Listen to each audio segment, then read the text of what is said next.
here we are. I turned down here at the next block. Thanks, mister. I'll get off there.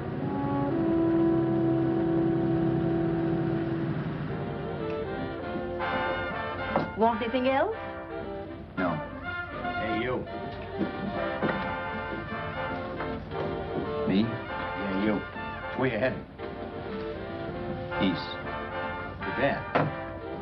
I thought if you was heading north, I might be able to help you out. I'm pushing to Salt Lake, and I don't like to ride alone at night. I'm one of those guys that got to talk or I fall asleep.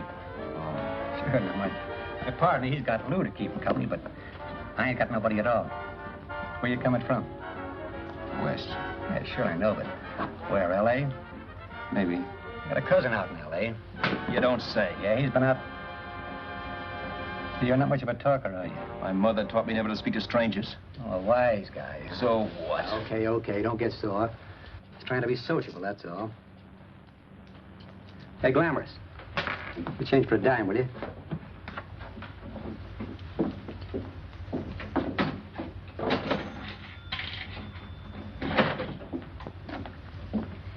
Let's have something quieter this time, Joe. My head's splitting. Is that what's wrong with it?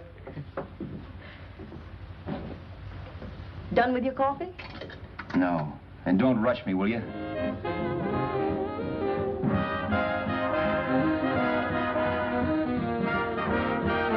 Hey, turn that off. Will you turn that thing off? What's eating you now? Yeah, what's eating you? That music, it stinks. Oh, you don't like it, huh? No, turn it off. Oh, wait a minute, pal. That was my nickel, see? This is a free country. And I play whatever I want to. Sure, and if you don't like it, you don't have to listen to it. And you can leave here anytime you want to. Okay, I'm sorry I asked. First good piece played tonight and you don't like it. Some people just ain't got any good taste.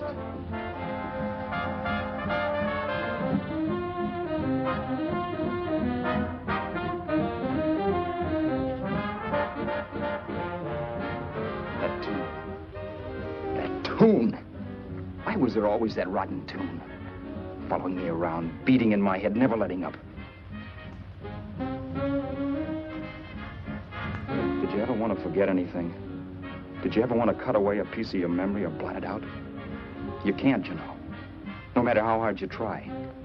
You can change the scenery, but sooner or later you'll get a whiff of perfume where somebody will say a certain phrase or maybe hum something. Then you're licked again. I can't believe that you're in love with me. I used to love that song once. So did the customers back in the old Break of Dawn Club in New York. I can't remember a night when I didn't get at least 3 requests for it. Sue, she was always selling it too. Those were the days.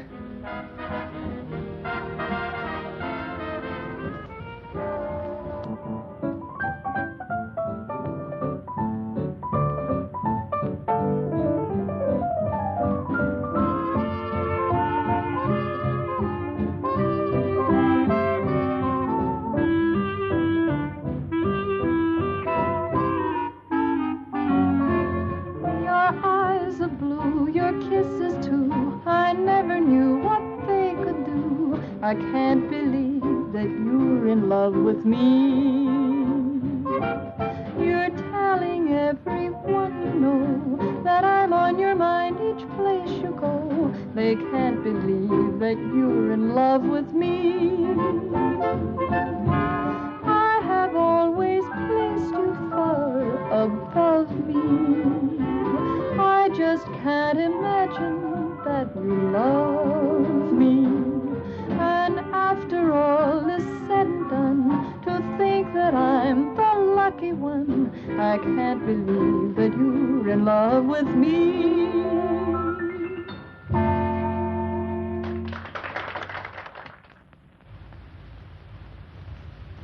It wasn't much of a club, really. You know the kind. A joint where you could have a sandwich and a few drinks and run interference for your girl on the dance floor. I pounded the piano in there every night from 8 until the place closed up, which usually meant 4 in the morning. A good job as jobs went in those days. Then, too, there was Sue, who made working there a little like working in heaven. But how we felt about each other, well, there was nothing very unusual in that. I was an ordinary healthy guy, and she was an ordinary healthy girl. And when you add those two together, you get an ordinary healthy romance, which is the old story. Sure. But somehow, the most wonderful thing in the world.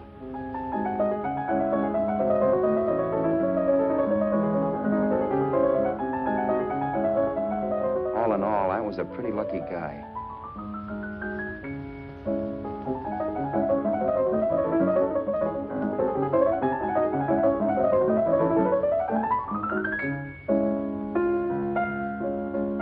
Mr. Paderewski, I presume. It's beautiful. You're going to make Carnegie Hall yet, Al? Yeah, as a janitor. I'll make my debut in the basement. I don't blame you for being bitter, darling, but you mustn't give up hope. Why, someday... Yeah, someday. If I don't get arthritis first. In the meantime, let's blow this trap.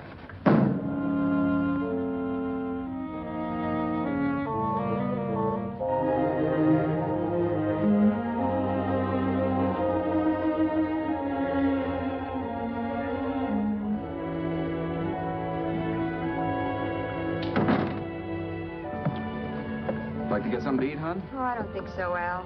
I lose my appetite working in this flea bag. Let's go home. Okay. I can't stand much more of that dump. Did you see that drunk tonight trying to paw me? No, what drunk? Does it matter what drunk? Say, what's the matter with you tonight, darling? That's the third time you started to tell me something and then stopped. We shouldn't have any secrets from each other, Sue. Next week, we're going to make with the ring and the license. You and me will be a team. Yes, that's right. In the Bush League. I don't get you. We've been struck out. It's a funny way to talk, darling. Don't you want to marry me? Al, look, I love you. You know I do, and I want to marry you. But? But not now. Only after we've made good. Sunday, I'm going away. Oh, I know you'll think it's silly. That's why I hesitated to tell you. But I'm going to California. I want to try my luck in Hollywood. That's the most stupid thing I ever heard of. Don't you know millions of people go out there every year and wind up polishing cuspidors?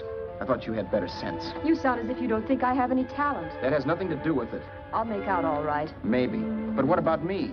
Doesn't it mean anything to you that you're busting up all our plans? We may not see each other for years? It won't be that long. I thought you loved me. I do. You know I do. Well, here we are. Al. Al, why can't you see my side of it? I'm young. We both are, and we've got all the time in the world to settle down. Oh, really, darling, what I'm doing is the only sane thing to do.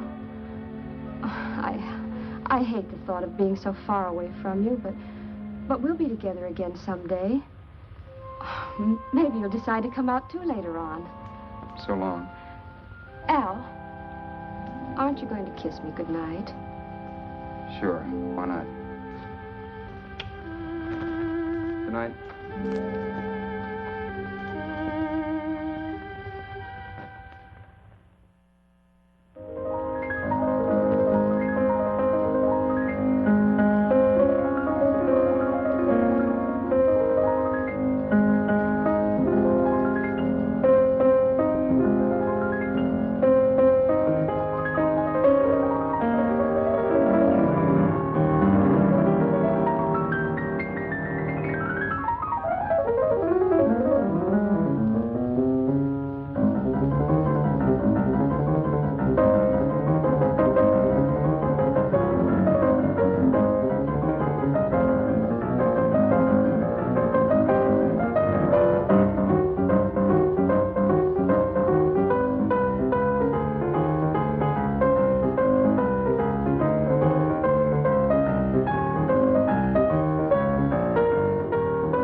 Roberts. You hit the jackpot this time. $10. Thanks.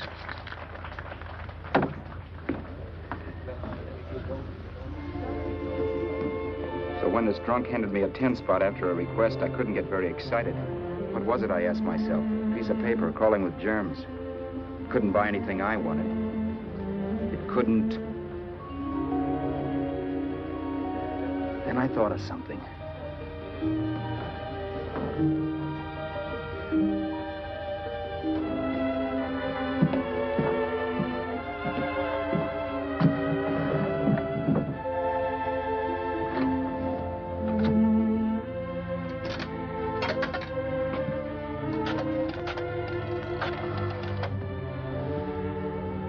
Long distance. I'd like to put a call through to Los Angeles. Miss Harvey. Sue Harvey, Harvey. The number is Crestview 65723.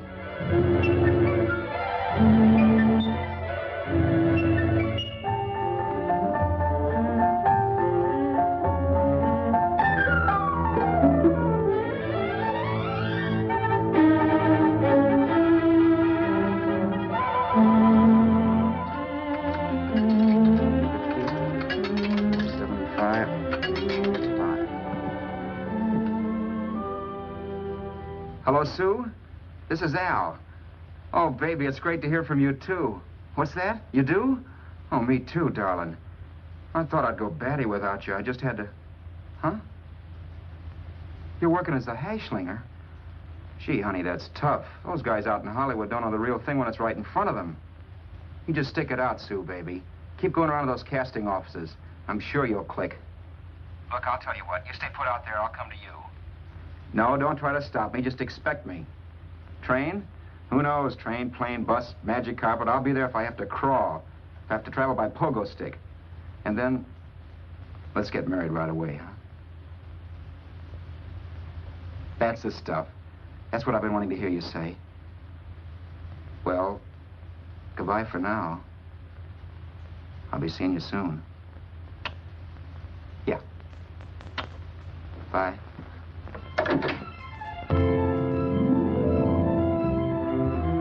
only way I could cross country was to thumb rides. For even after hawking everything, I only had enough money to eat. Money. You know what that is. It's the stuff you never have enough of. Little green things with George Washington's picture that men slave for, commit crimes for, die for.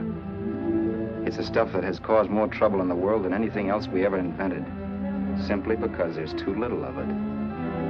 At least I had too little of it. So it was me for the thumb.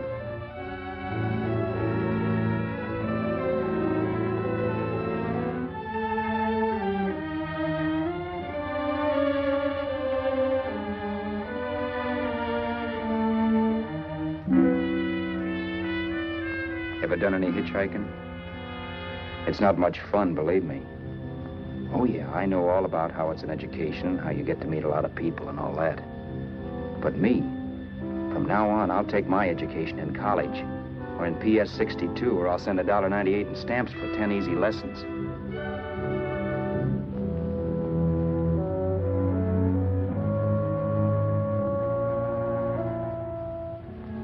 Thumbing rides may save you bus fare, but it's dangerous. You never know what's in store for you. You hear the squeal of brakes. If only I had known what I was getting into that day in Arizona. Here, throw that in the back seat. Okay, let's go. Make sure that door's closed.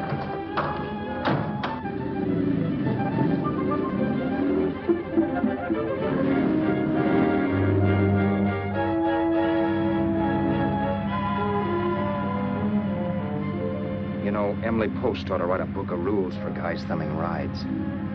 Because as it is now, you never know what's right and what's wrong. We rode along for a little while, neither one of us saying anything. I was glad of that. I never know what to say to strange people driving cars. Then, too, you can never tell if a guy wants to talk. A lot of rides have been cut short because of a big mouth. So I kept my mouth shut until he started opening up. Hand me that little box, the compartment, will you, pal? Hold the wheel, will you?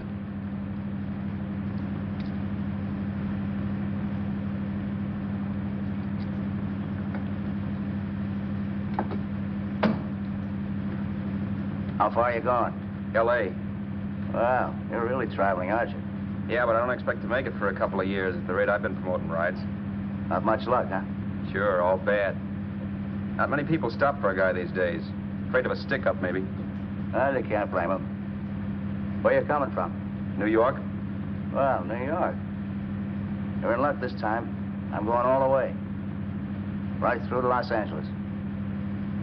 You drive a car? Sure. Whenever you're tired, let me know. I'll holler. I guess at least an hour passed before I noticed those deep scratches in his right hand. They were wicked. 3 puffy red lines about a quarter of an inch apart.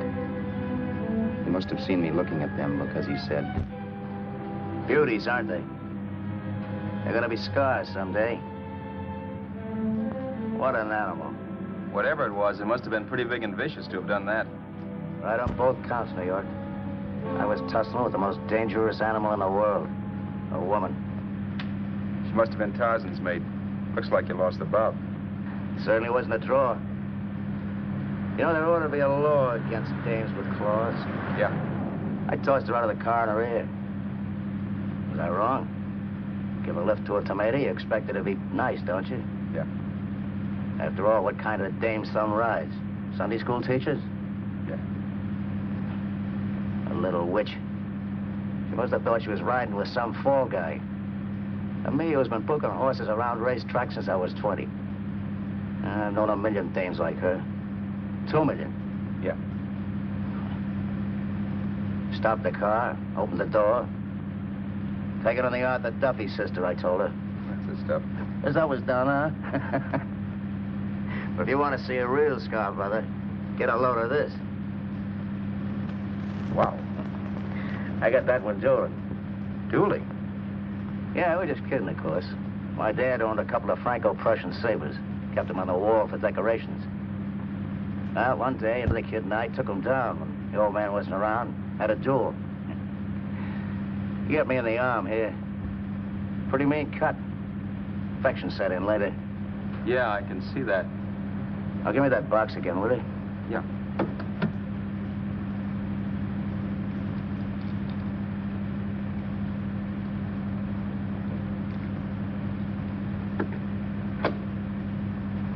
Pain made me lose my head, I guess. I began slashing. Before I knew it, I'd put the other kid's eye out. That was tough. Well, it was just an accident, of course. But you know how kids are. I got scared, decided I was going to run away from home. Old man almost caught me when I was packing my duds. The bloody rag I had wrapped around my wrist hadn't caught his attention. You've seen the bundle for sure. But I beat it when he was phoning for a doctor. That was 15, 16 years ago. I haven't been home since. Pull in there for a bite or something, huh? a bite or something. Brother, was I hungry. I hadn't had anything in my stomach for hours. Yet even with that gnawing in the pit of my belly, I didn't want to be in too big a rush to put on the feed bag. First, I had to make sure this guy knew the score. If I got him down on me, goodbye ticket to Hollywood. I'll wait out here for you, mister. If it's the money, don't worry about paying for it. This time it's on me. Well, that's what... Haskell, think nothing of it. You make your first million, maybe you can do the same for me. Come on, New York. I gotta make the West Coast by Wednesday. There's a horse running at Santa Anita named Pirate Bicycle. Means to order me if I'm on him. We'll make it all right. He did most of the talking during the half hour we were in the place. I ate. He rambled on about his old man, whom we hadn't heard from since he ran away as a kid. Now he happened to become a bookie. And then all about how he got rooked in Miami. One race, 38 grand. They cleaned out my book. How do you like that? That was tough luck. Yeah, and I'm supposed to be the smart guy. Well, you just wait. I'm going back to Florida next season with all kinds of jack. And you watch those stinkers run for cover. Want anything else? No, thanks. I've had plenty.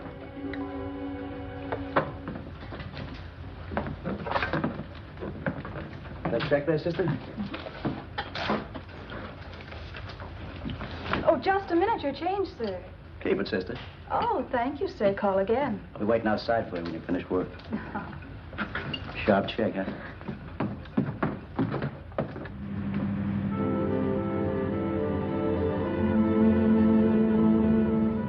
drove all that night while Haskell slept like a log. After a while, I began to get sleepy myself. I was happy, though. Soon I'd be with Sue again.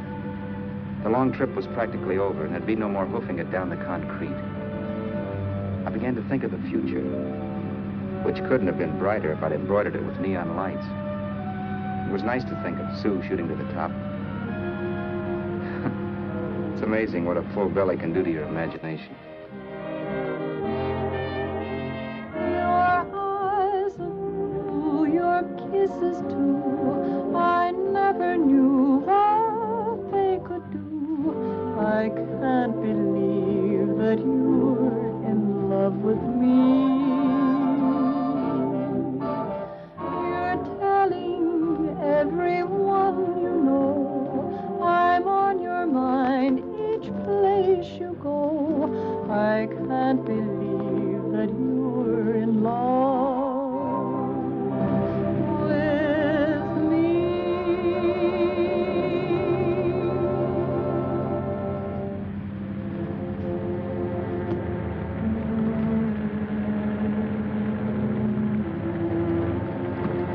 Mr. Haskell? Mr. Haskell? Mr. Haskell, wake up. It's raining. Don't you think we ought to stop and put up the top?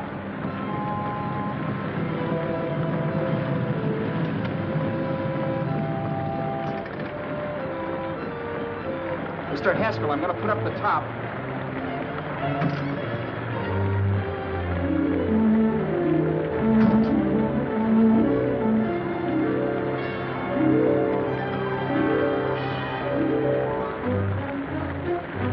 Until then, I'd done things my way.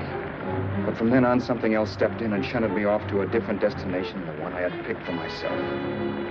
But when I pulled open that door... Mr. Haskell, what's the matter? Are you hurt? Are you hurt, Mr. Haskell? Start your sermon. I'll listen to it. But I know what you're going to hand me even before you open your mouths. You're going to tell me you don't believe my story of how Haskell died and give me that don't make me laugh expression on your smug faces. I saw at once he was dead, and I was in for it. Who would believe he fell out of the car? Why, if Haskell came too, which of course he couldn't, even he would swear I conked him over the head for his dough.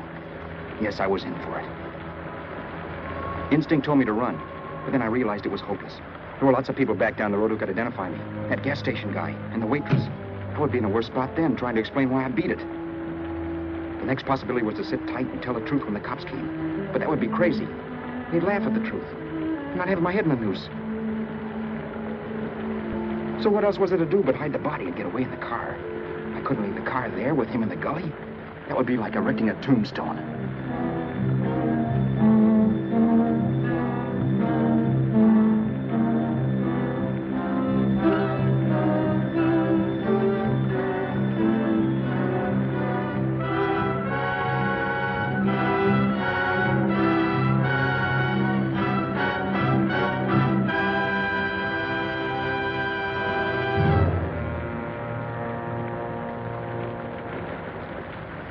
My idea was to cover him with brush, not to rob him.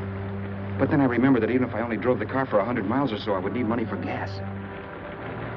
Besides, it was stupid of me to leave all that money on a dead man. Not only that, I'd have to take his driver's license in case I was stopped for something.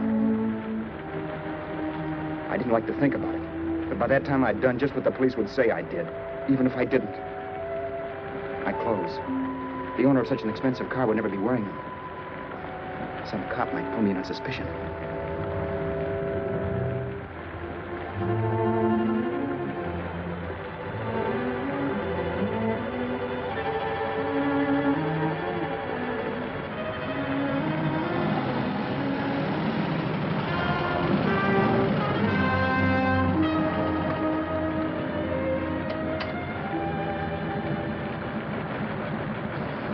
Hey, you, this your car? Don't you know better than to leave a car with the wheels halfway in the middle of the road? That's the way accidents happen. I'm sorry, officer. I was just putting up my top. I didn't think. Well, the next time, think. I'll let you go now, but watch your step in the future. I know that's a lonely stretch, but cars come by here once in a while, and we have plenty of crack-ups. Thanks, officer.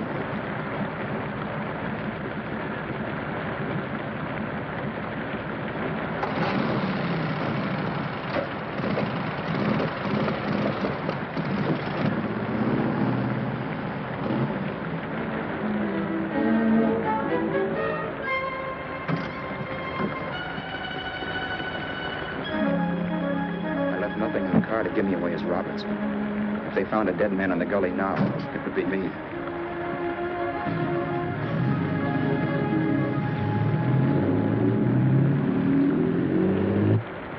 As I drove off, it was still raining, and the drops streaked down the windshield like tears. I kept imagining I was being followed and that I could hear sirens back in the distance. Just how long it took me to cover the 60-odd miles to the California state line, I don't know. I lost all track of time. But the rain had stopped and the sun was up when I pulled up to the inspection station.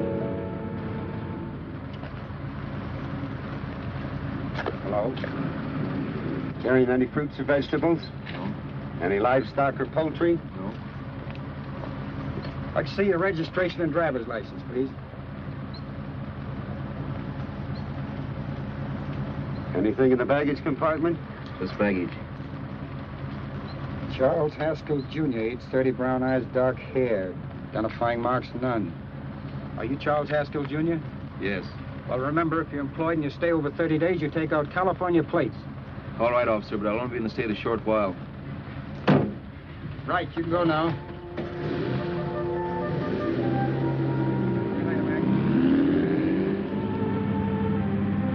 I couldn't drive any farther without some sleep. Cops or no cops, I knew I had to hit the hay and hit it hard. I was dead tired.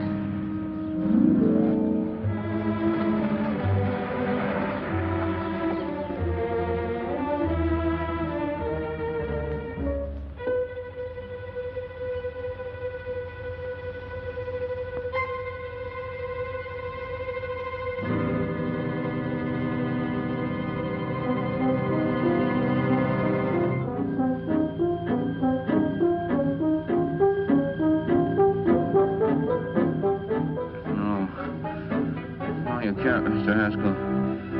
No.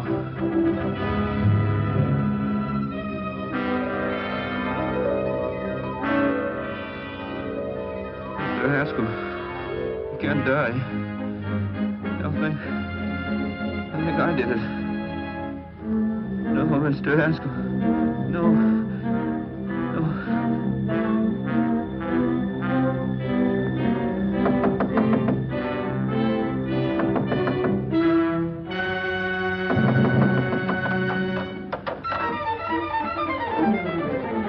Who's there? It's the maid. Can I come in and clean? Later. In a half hour. All right, sir.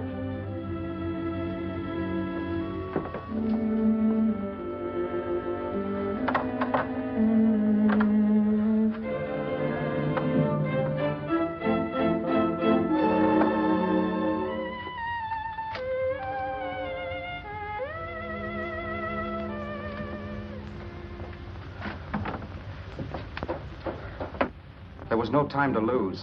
Every minute I had to be Charles Haskell was dangerous. And I'd have to be Charles Haskell until I got to some city where I could leave the car and be swallowed up.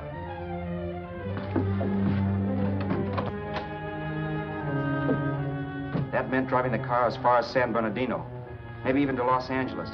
In a little town, I might be noticed, but in a city, I should be safe enough. Then, after I ditched the car, I could go on to Sue. But those 5 minutes at the state line made me realize it might be a good idea to find out a little bit about Mr. Haskell. Then, if anybody asked me questions, I could give the right answers. The first thing I found out was that I had $768. This was a lot of jack, but believe me, it was the kind of money I'd rather not have.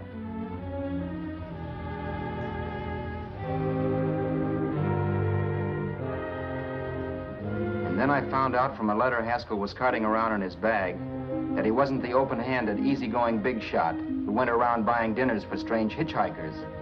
Before I got done reading it, I saw him more as a chiseler. It was written to his old man in California, the one he hadn't seen in so many years. In it, Haskell posed as a salesman of hymnals, of all things.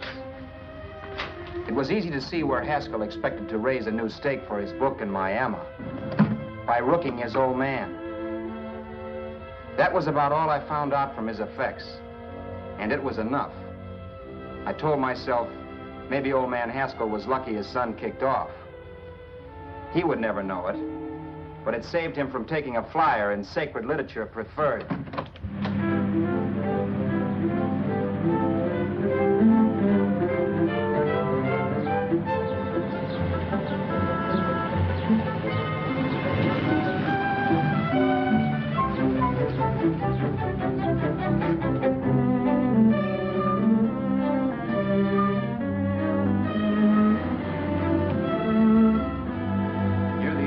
Desert Center, I pulled up for water.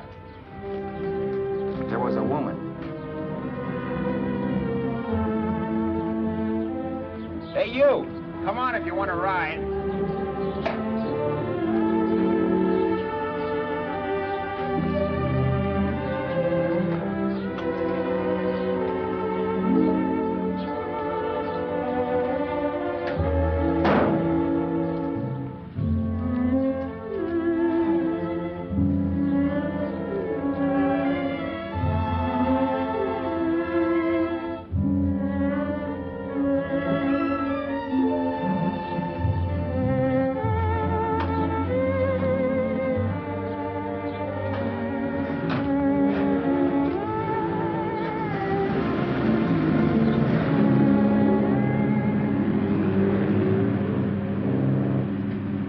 How far are you going? How far are you going? That took me by surprise, and I turned my head to look her over. She was facing straight ahead, so I couldn't see her eyes. But she was young, not more than 24. Man, she looked as if she'd just been thrown off the crummiest freight train in the world. Yet, in spite of this, I got the impression of beauty. Not the beauty of a movie actress, mind you, or the beauty you dream about when you're with your wife, but a natural beauty. A beauty that's almost homely because it's so real. Then suddenly she turned to face me. How far did you say you were going? Los Angeles? L.A.? L.A.'s good enough for me, mister. That's what I was afraid of. What'd you say? Oh, nothing, just thinking out loud. People get in trouble for doing that. What's your name? You can call me Vera if you like. You live in Los Angeles? No. Where are you coming from? Oh, back there. Needles? No. Oh, sure, Phoenix. You look just like a Phoenix girl. Are the girls in Phoenix that bad? The girl must have been pretty tired because she fell asleep not 20 minutes after she stepped into the car. She lay sprawled out with her head resting against the far door, like Haskell. I didn't like that part of it much, but I didn't wake her up. It wasn't that this girl still worried me. I'd gotten over that funny feeling I had when she looked at me, which I put down as just my jangled nerves. With her eyes closed and the tenseness gone out of her, she seemed harmless enough. And instead of disliking her, I began to feel sorry for her. The poor kid probably had had a rough time of it. Who was she anyway? And why was she going to Los Angeles? And where'd she come from in the first place? The only thing I knew about her was her name. Not that it made any difference. A few hours more and we'd be in Hollywood. I'd forget where I parked the car and look up Sue. This nightmare of being a dead man would be over. Who this dame was, well, it was no business of mine. Where did you leave his body? Where did you leave the owner of this car? You're not fooling anyone. This buggy belongs to a guy named Haskell. That's not you, mister. You're out of your mind. That's my name, Charles Haskell. I can prove it. It's my driver's Save license. yourself the trouble, mister. Having Haskell's wallet only makes it worse. It just so happens I rode with Charlie Haskell, all the way from Louisiana. He picked me up outside of Shreveport.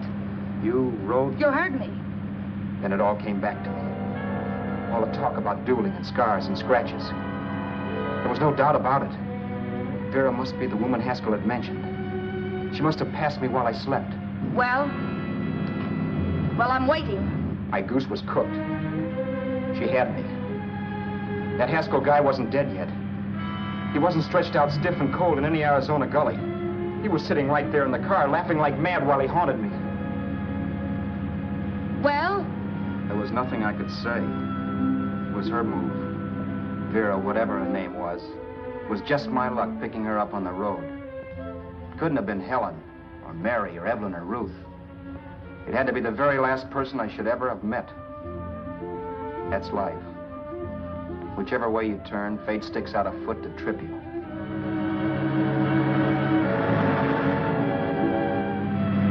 I told her everything, but she didn't believe my story.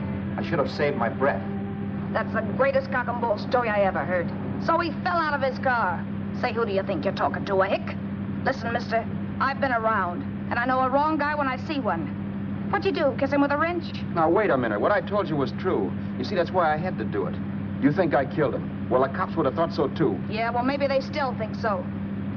What makes you so sure I'll shut up about this? Sure, I'm innocent. Give me a break, will you? It won't do me any good having you pinched. The cops are no friends of mine. Now, if there was a reward, but there isn't. Thanks. Don't thank me yet. I'm not through with you by a long shot.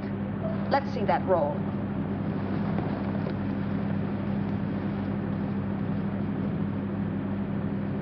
Is that all Haskell had? Isn't it enough? No, I thought he had more. Not that I know of. You can search me. You think I'm holding out on you? Well, maybe I will at that. He told me he was going to bet $3,000 on a horse named Paradisical on Wednesday at Santa Anita. He was stringing you along. He meant 300. Maybe. Sure, $3, 300. He was a piece of cheese, a big blowhard. Listen, mister, don't try and tell me anything about Charlie Haskell. Remember, I knew him better than you did. Okay, then you knew he was a four-flusher. That explains the $3,000 bet. I'm not so sure he didn't have that $3,000. Why should I believe you? You got all the earmarks of a cheap crook. Now, wait a Shut minute. up. You're a cheap crook and you killed him. For 2 cents, I'd change my mind and turn you in. I don't like you. All right. Don't get sore. I'm not getting sore. But just remember who's boss around here. If you shut up and don't give me any arguments, you'll have nothing to worry about. But if you act wise, well, mister, you'll pop into jail so fast it'll give you the bends. I'm not arguing. Well, see that you don't. You know, as crooked as you look, I'd hate to see a fella as young as you wind up sniffing that perfume that Arizona hands out free to murderers. I'm not a murderer. Of course you're not. Haskell knocked his own head off. He fell. That's how it happened, just like I told you. Sure, and then he made you a present of his belongings. I explained why I had to do that. Doesn't make a difference one way or another. I'm not a mourner. I liked Haskell even less than I like you. Yeah, I saw what you did to him. What do you mean?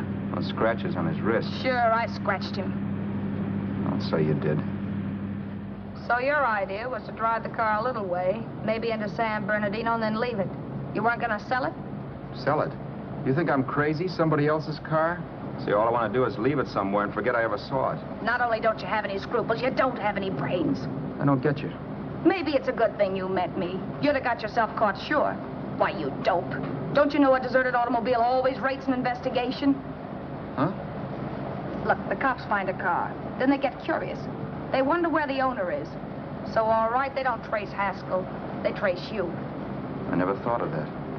The only safe way to get rid of the car is to sell it to a dealer. Get it registered under a new name. Say, stop at the next store. I want to get a bottle and do some shopping before we hit L.A.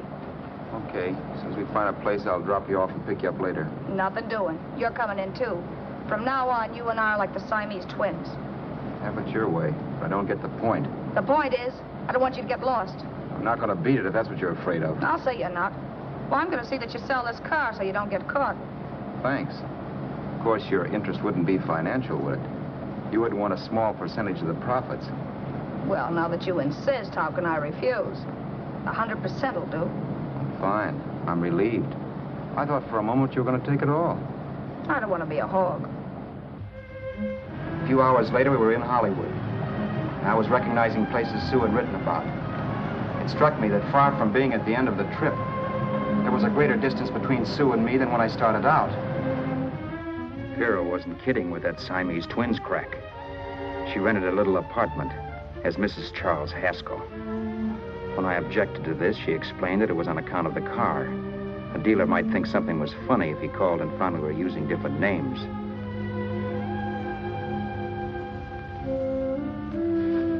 Home, sweet home. Yeah. Not bad either.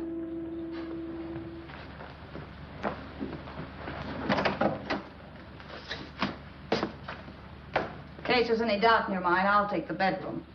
Yeah. Sure is stuffy in here.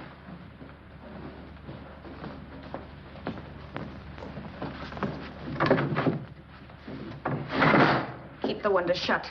Okay. The old crow downstairs said there's a folding bed behind this door.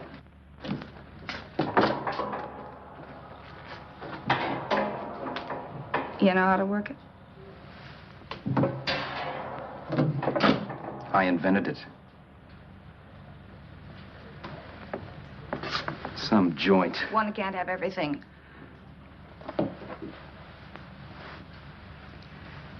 I'm first in the bathtub. I don't know why, but I figured you would be.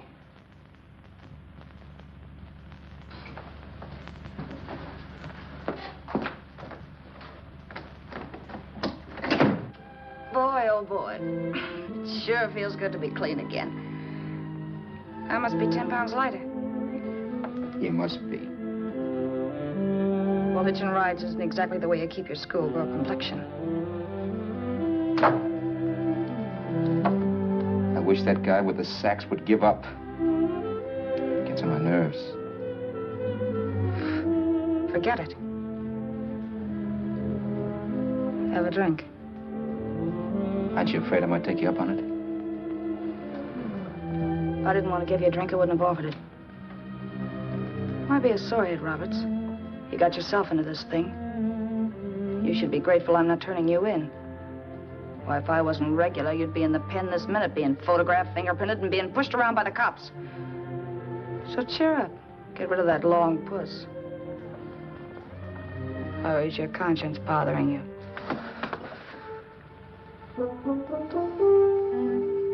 No. It isn't. Swell. That's the spirit. He's dead and no moaning around will bring him back. Anyway, I never could understand this worrying about something that's over and done with. Now look, Vera, for the last time I didn't kill him. Haskell was a sick man. Maybe he was dead before he fell out of the car. I don't know. Sure. He died of old age. All right. So if it'll make you sociable, you didn't kill him.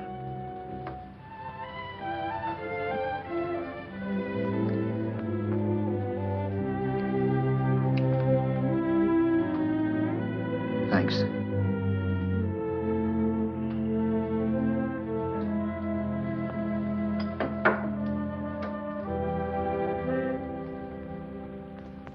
We're out of liquor, Roberts.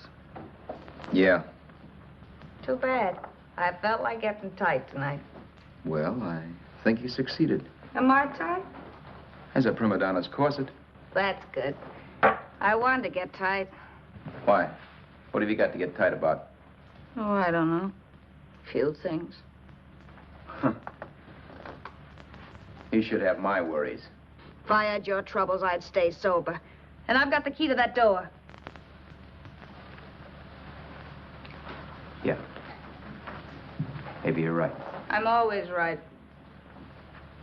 You know, I don't like your attitude, Roberts. Well, there's a lot of things I don't like. Sure. But life's like a ball game. You gotta take a swing at whatever comes along before you wake up and find it's a ninth inning. You read that somewhere. That's the truth, Roberts. All you do is bellyache. Taking it easy and, well, trying to make the best of things. But maybe that's what's wrong with the whole world. Get the professor. People knock themselves out trying to buck fate. Now, take you, for instance. You're lucky to be alive. Why, suppose Haskell had put open your door. You'd be playing a harp now. Think of that. You think of it. I'm tired of thinking.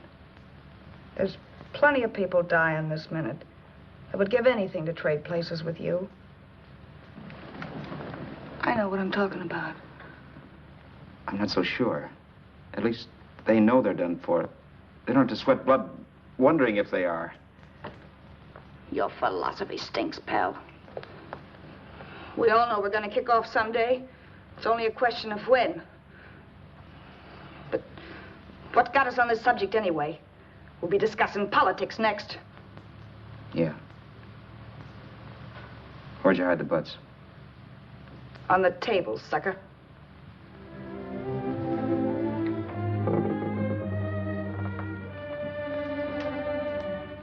We bored each other with conversation for a couple of hours longer. Every 5 minutes, one of us was wishing we had another bottle or a radio or something to read. Then finally, we ran out of chatter. I know it's only 11 o'clock, but I want to get up early and make the rounds of the used car lots. No hurry about that. We got all the time in the world. Maybe you have, but if you think I want to stay cooped up in this place any longer than I have to, you're batty. It's not a bad place. Pay plenty for diggings like this in New York. I wouldn't like it if it was the Ritz.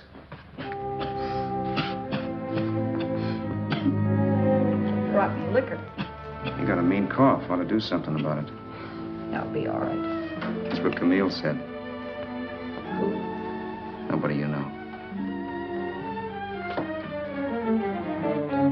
Wasn't that the dame that died of consumption? Yeah. Wouldn't it be a break for you if I did kick off? You'd be free with all Haskell's dough and car. I don't want to see anybody die. Not even me. Especially not you. One person died of me. If you did, well, that's all I need. You don't like me, do you, Roberts? Like you. I love you. My favorite sport is being kept prisoner. After we sell the car, you can go to Blazers for all I care. But not until then.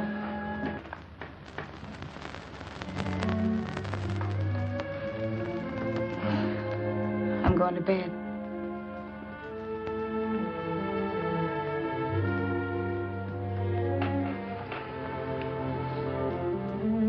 Good night, Roberts. Don't try and sneak away during the night. All the doors are locked. Anyway, if I find you gone in the morning, I'll notify the police. They'll pick you up. Don't worry, I know when I'm in a spot. Well, good night. I hope that portable rack isn't too uncomfortable for you. Don't lose any sleep over it, will you, Vera?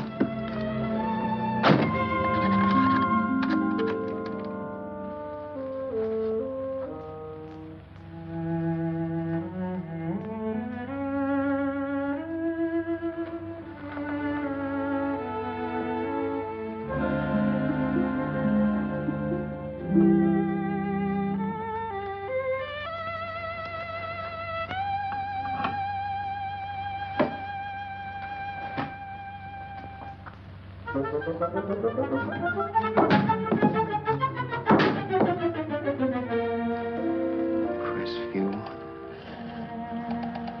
6, 5, 7, 2, 3. Hello? Hello? Hello? Hello?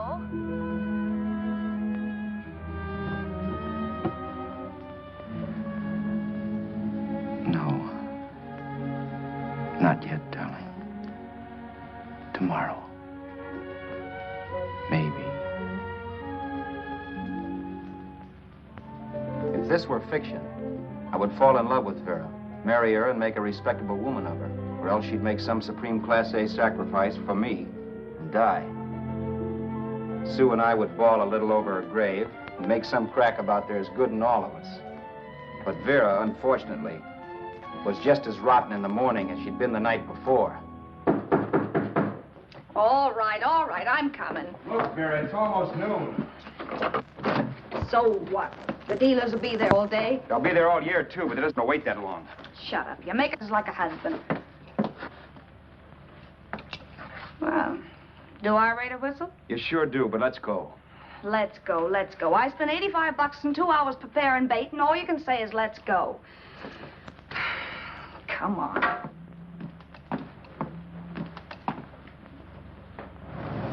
We passed a few used car lots last night down this way. What do you think we can get for this heap? I don't know. Plenty. He let me handle everything. Think we can get $2,000? I don't know, but don't worry. I'll squeeze as much out of this guy as I can. If I let it go cheap without a fight, he might think we've stolen the car. And listen, don't make any slips and call me Roberts. That'll cook us. I don't need you to tell me that. You better just sit by and keep your mouth closed. Remember, we're both in the soup if anything happens. Forget it and drive. You're my wife, Vera Haskell. Look, after the deal's closed, let's go back to that place on Hollywood Boulevard where I saw the fur jacket. I want to buy it. After the deal's closed, I'm saying goodbye to you. That's right, I forgot. I guess I'm getting kind of used to you. Well, that's a habit you could start breaking. Let's try this place in the middle of the block.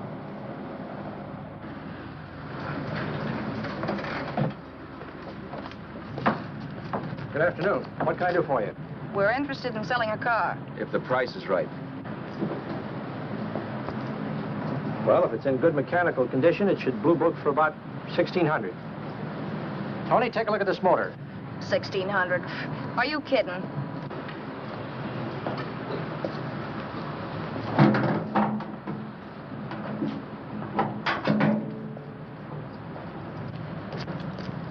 Well, maybe 1850. Before I let it go for 1850, I'll wreck it and collect the insurance first.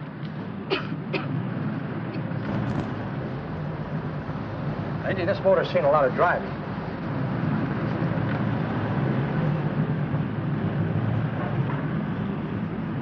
While the mechanic inspected the car, we haggled. At last, when we were all worn out, we hit a compromise. His price.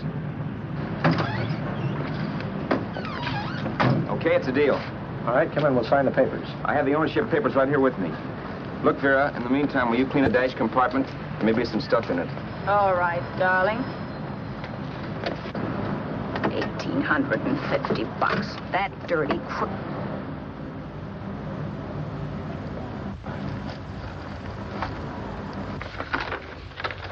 In New York, huh? Yeah. But you bought the car in Miami. Yeah. Well, now let's see about the insurance. We can either have it transferred or canceled. What kind of insurance do you have, Mr. Haskell? Well, aren't all the papers there?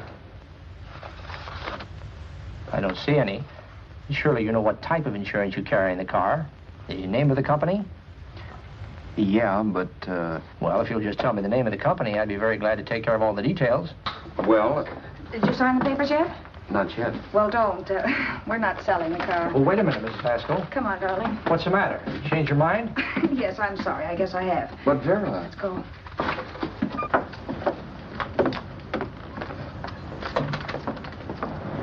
You got me out of a tight spot, Vera. But I still don't understand all this. You will in a minute. I almost threw away a gold mine. 1850 isn't to be sneezed at. The car doesn't book for as much as I thought. We're not selling the car. You want to keep it. Now, wait a minute, Vera. You said yourself I wouldn't be safe until the car was in someone else's name. I'd like to be free of this mess when I go. That's just it, Roberts. You're not going. There's a drive-in at the next corner. Pull in there and we'll get a bite to eat. And I'll explain. What is this, another one of your brilliant ideas?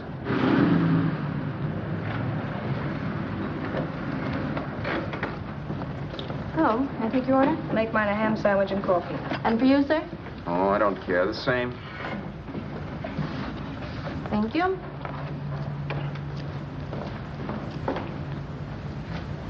Get this, Vera. I've been pretty patient so far. I've done everything you asked me to do, but no more. Shut up. You've taken Haskell's money. You can have the dough we get from selling the car, but you're not going to keep me a prisoner. It's a good thing I bought the paper. Take a look at that. Vera, I'm in no mood. Read that.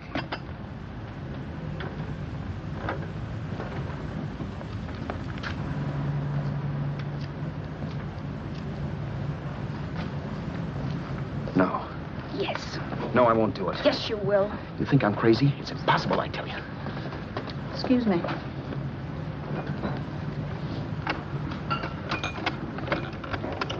Blow the horn when you're through. No one could possibly get away with an act like that. It'd be wise to me in a minute. Don't be yellow. You look enough like him. The same coloring and the same build. See how his clothes fit you?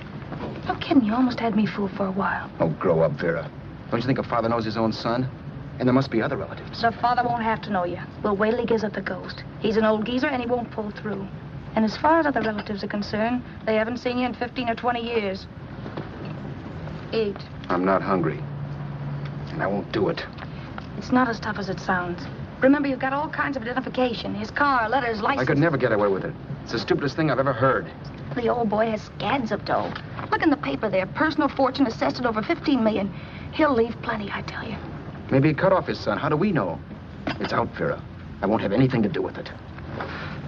I think you will. Look, Vera, I'll do anything within reason. But not that. So forget it. Find yourself another stooge. You sap. You'll be fixed for the rest of your life as Charlie Haskell. You can take your inheritance and go away. No more worrying about the rent, no sweating, scheming, wondering where your next meal's coming from. Think about that, Roberts. Vera, please, you're talking too loud. On this, I'm splitting 50-50 with you. Sure, why not? We're both alike, both born in the same gutter. Now, take it easy, Vera. There's people around here. You don't know what you're talking about. We'll wait till we read that old man Haskell's dead. Then you show up. Like you read in New York that he was sick. No. Suppose he doesn't die. He will. I know he will. Something tells me. But as much as I insisted I would have no part of her scheme, Vera was taking it for granted I would. Neither of us had our mind on the cards as we played that night. I knew we were just trying to kill time between newspaper editions. This was a death watch for Vera. Maybe it was for me, too. Don't you realize if I'm caught, they'll want to know where I got the car and stuff, and they'll have me on a murder charge. If you're smart, you won't get caught. I knock for 7. And if I'm caught, don't you realize you'll be out, too? 18 points, that gives me 30. How will I be out? You'll be out $1,850 we would have gotten on the car. Really, Vera, you'd be an awful chump if you threw away all that dough on a dizzy long shot. Let me sell the bus tomorrow.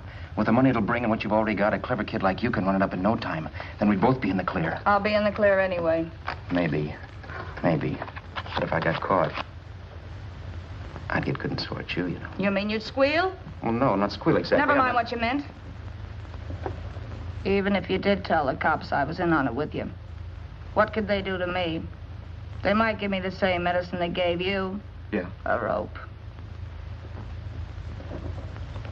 But I'm on my way now. All I'll be doing will be rushing it. All right. But think of the $1,850 you'd lose.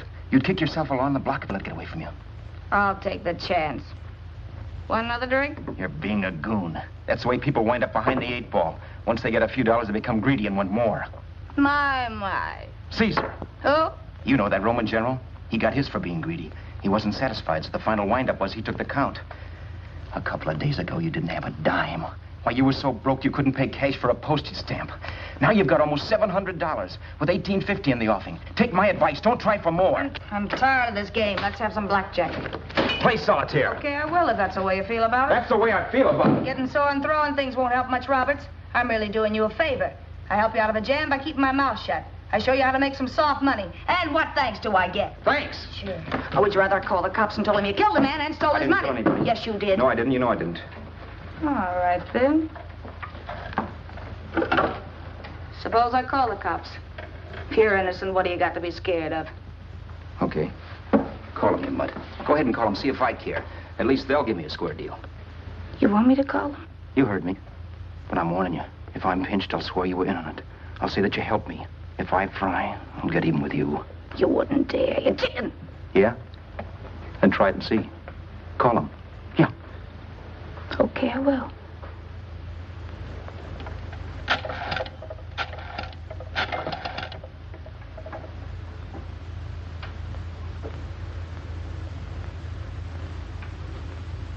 Information? I want the number of the Hollywood police station. Okay, I got it. Thanks. Wait a minute, Vera. You wouldn't do that. Well, wouldn't do that, and I'll show you if I would. Take it easy now. Let's talk this over. This was early in the evening, and the conversation, while hectic, was at least pitched low. But as the minutes passed, and more obstacles to her plan popped into my head, the air got blue. Each word coming from our lips cracked like a whip. I reminded her that as Charles Haskell, I didn't even know my mother's name, where I'd gone to school, the name of my best friend, whether I had an Aunt Emma or not, my religion, and if I'd ever owned a dog. I didn't even know what my middle initial stood for. I also pointed out that the real Haskell had a scar on his forearm. His people never saw that scar. He told me he ran away right after putting out the kid's eye. Yeah, but his father knew he was cut. It had to be some kind of a mark. So what? The old man's dead, or will be. I hope by tomorrow morning's papers. Anyway, you could cut yourself a little, couldn't you? Boy, for that kind of dough, I'd let you cut my leg off. You're drunk and you're crazy mad, Vera. Turn me in if you want to, but I won't get mixed up in this. Besides, how do we know Haskell was such a phony? Maybe it wasn't the man's son at all. Maybe he just dreamed it up. Well, dreaming or not, you won't be dreaming when the law taps you on the shoulder. There's a cute little gas chamber waiting for you, Roberts. And I hear extradition to Arizona's a cinch. Where's that phone? Vera! Leave me alone! Vera! Here, I want a phone call, police. I hate you yellow stinker. You leave me alone. I'll let you alone when you promise to leave the phone where it is. You're drunk. You don't know what you're doing. You're hurting me. Will you promise? All right.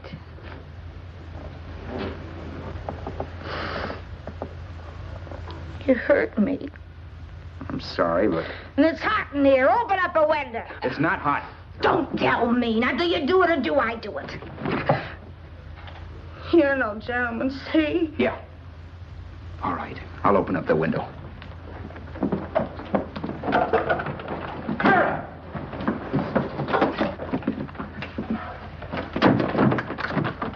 the door. Please open the door. Vera, open the door. Don't use the phone. Listen to me. I don't like you, Roberts. You're no gentleman, see? You hurt my hand, and I'm going to get even with you. If you don't open the door, I'm going to kick it down, Vera. Vera, don't call the cops. Listen to me. I'll do anything you say.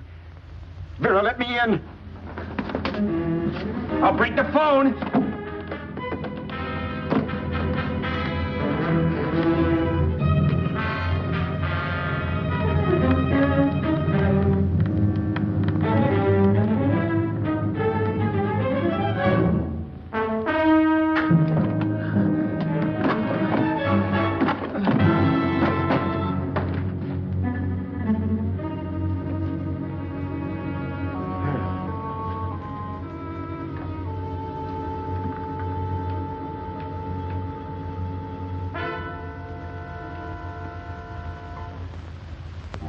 The world is full of skeptics.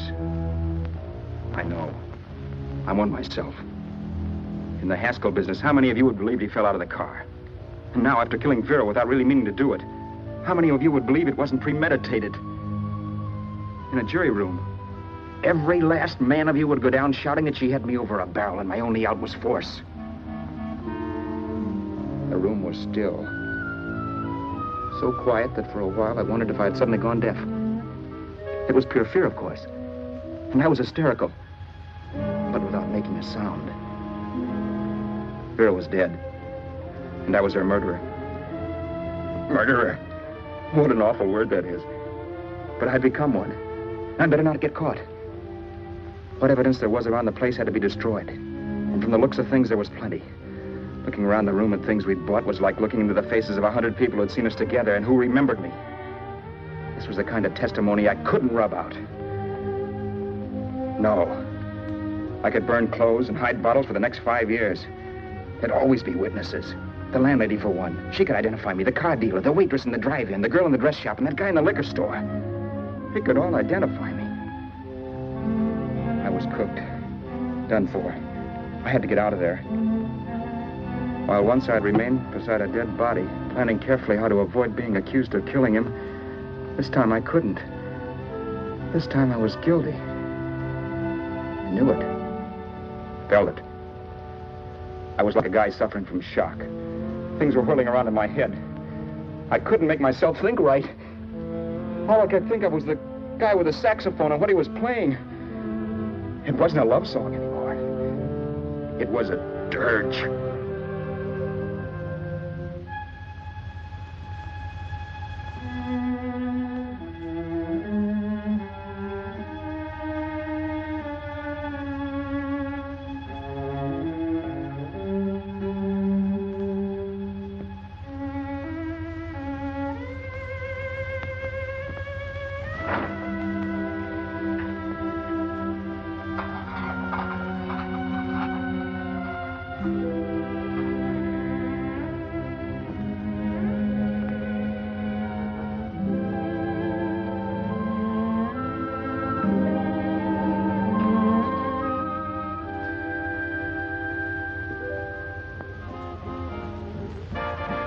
My problems weren't solved.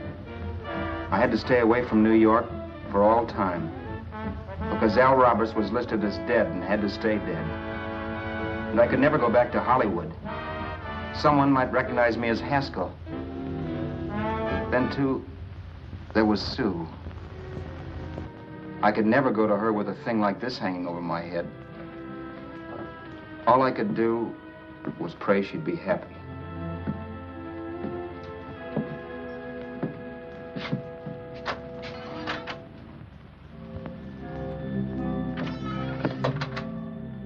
I was in Bakersfield before I read that Vera's body was discovered, and that the police were looking for Haskell in connection with his wife's murder. Isn't that a laugh? Haskell got me into this mess, and Haskell was getting me out of it. The police were searching for a dead man. I keep trying to forget what happened, and wonder what my life might have been if that car of Haskell's hadn't stopped. But one thing I don't have to wonder about. I know.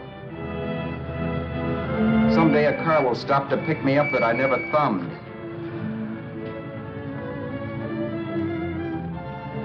Yes. Fate, or some mysterious force, can put the finger on you or me for no good reason at all.